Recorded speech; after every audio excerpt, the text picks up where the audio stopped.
And India's Chandrayaan-3 mission is progressing smoothly for a lunar touchdown at 6 p.m. IST on 23rd of August today. However, in case of an anomaly, the landing could be postponed to Sunday, 27th of August.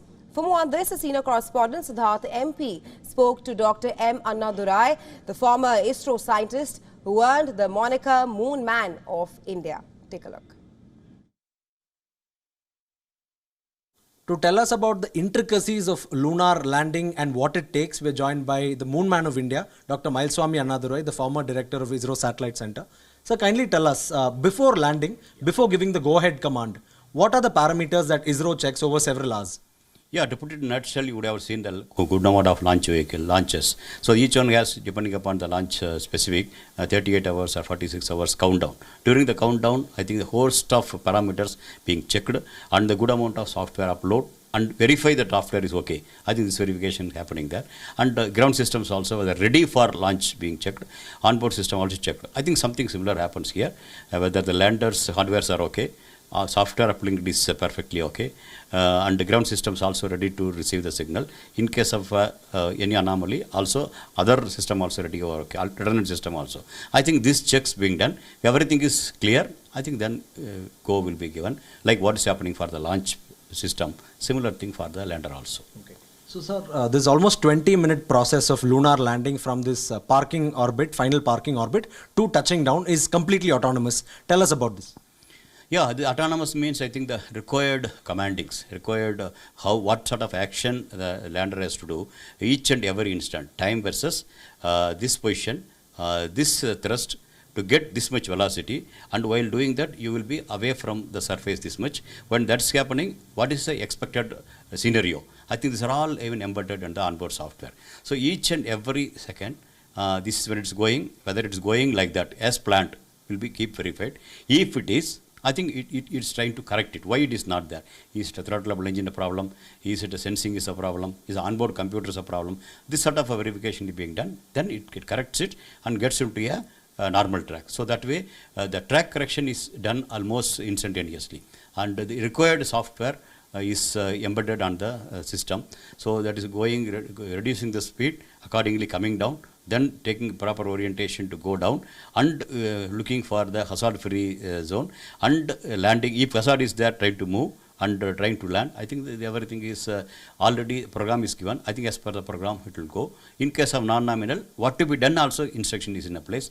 That I think you will follow that instructions. So in case the landing is not feasible on the 23rd of August, that is today, then what will be done? It takes 4 extra days to execute the landing. What goes on in between?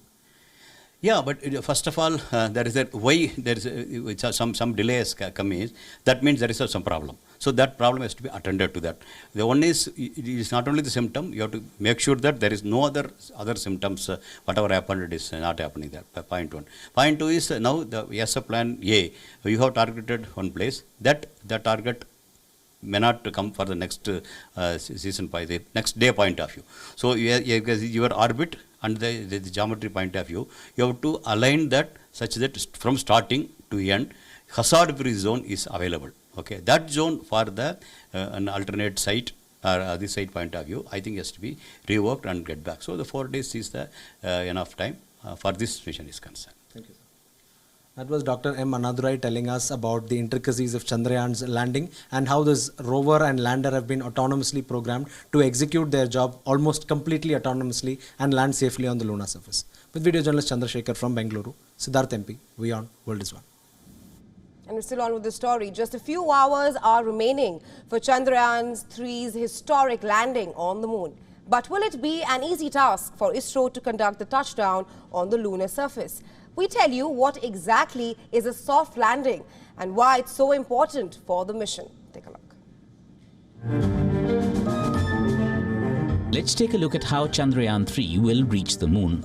It has adopted a gradual trajectory rather than the direct translunar injection used by the Apollo missions. Developed by India's space agency, the Indian Space Research Organisation or ISRO, Chandrayaan-3 includes an orbiter, lander module named Vikram, which means valor in Sanskrit, and a rover named Pragyan, the Sanskrit word for wisdom. The lander Vikram weighs about 1,500 kilograms and carries in its belly the 26-kilogram rover named Pragyan. The lander is equipped with advanced technology to ensure proper soft landing. If the landing is successful, the rover will roll off Vikram to explore the nearby lunar area, collect data and conduct a series of scientific experiments. The gathered images will then be sent back to Earth for analysis. The mission comes with a price tag of $74.6 million, way below that of other countries. It's a testament to India's frugal space engineering.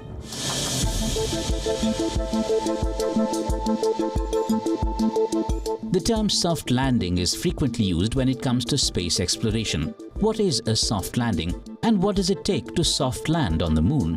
Let's find out.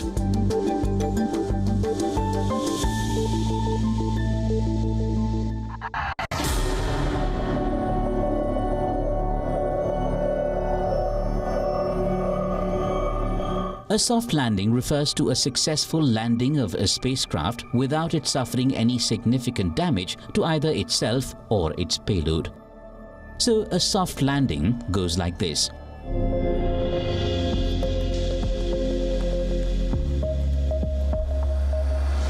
After the lander separates from the propulsion module, it enters a 100-kilometer into 30-kilometer orbit. This means the farthest it will be from the moon is 100 kilometers and the closest is 30 kilometers. At around 30-kilometer altitude, the lander begins to use its thrusters to navigate down to the surface. At around 100 meters altitude, the lander would scan the surface for obstacles. If there are no obstacles, it would begin a slow descent, firing its thrusters until touchdown.